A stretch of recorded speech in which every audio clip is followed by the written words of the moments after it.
Okay, we are going to do a how-to video. Now, I don't know how many bikes this applies to, but it definitely applies to Kawasaki Vulcan 500s and probably a lot of other Kawasaki models, and may even translate to other models of bikes.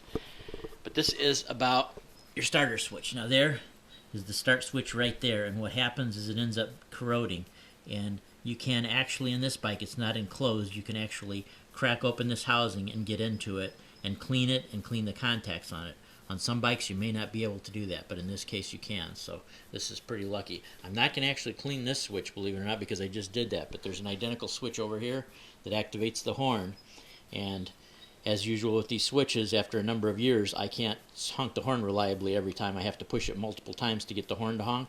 So this switch is identical to the one on the other side, so whatever I show you on this will apply equally to the starter switch, and maybe help you out with some other problems if you think your starter's not working and you think it could be a problem from the solenoid or whatever.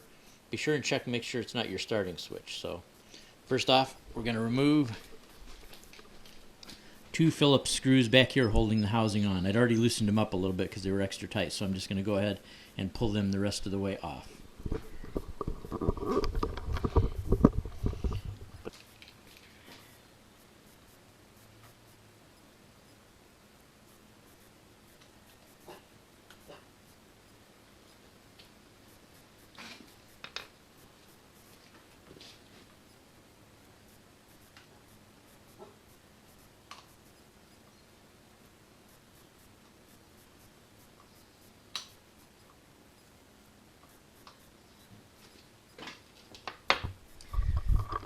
Okay, now here's the switch mechanism down in here.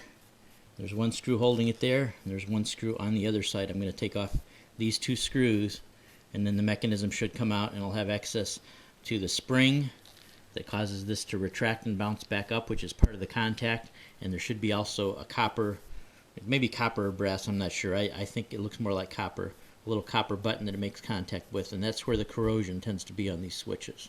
So we'll pull these apart, and then we'll get to the switch mechanism.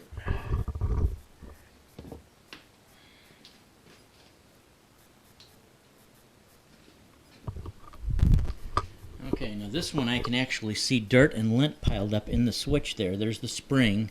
You can see the little spring down there that actually sits on this little button to the side. It kind of moved a little bit.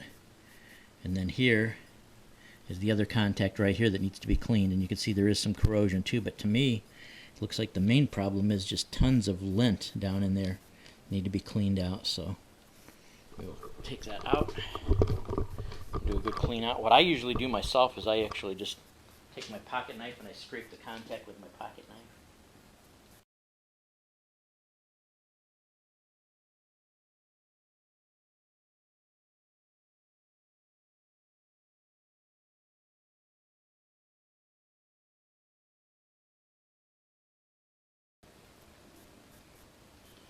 Now the spring actually looks in fairly good shape. It's not really, sometimes the top of the spring can be, because the contact is going from this part of the spring to this part of the spring, and this actually looks in pretty good shape. So I'm thinking more and more on this switch, more than the contact being corroded. I'm thinking it's just the lint and the dirt in there. Okay, here I'm taking the whole thing out, and I'll take it over here in the light for you to see. I got most of the lint out, but you can see there's still a huge amount of lint, so I'm just going to use the little toothpick from my pocket knife and just clean out the rest of that lint. But the contact on this side actually looks pretty good. I'll still scrape it off just a little bit, but this side looks shiny, but the other side of contact is the one that looks pretty bad.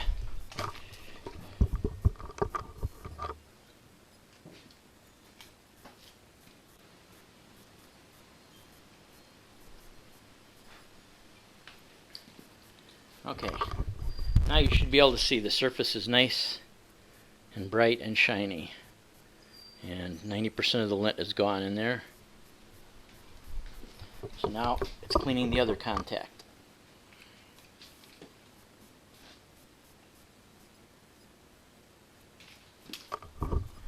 Okay, let's take a look. It was kind of dark and pitted, and now it's nice and shiny. There are still a couple of little pits in places there, but I don't want to go too crazy on scraping it down because there's just only so much material, and I want it to work again. So now it's a matter of just checking the spring.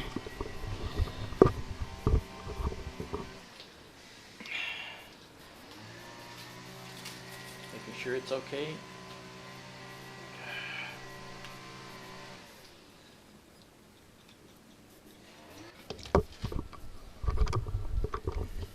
And now it's just a matter of putting the spring back down inside there. It actually goes this way. This part goes like this, and then it goes down into, if I can get my finger out of the way, the narrow end of the spring goes down into that other contact, and then reassembling it back together. So I'm going to have to do this with two hands, so I'll put the camera back down.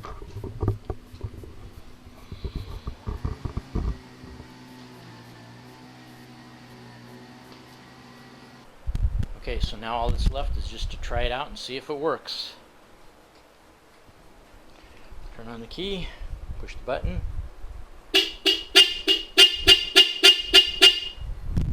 Works perfect. Hope that helped somebody out, that if you have a problem with your horn switch or your starter switch.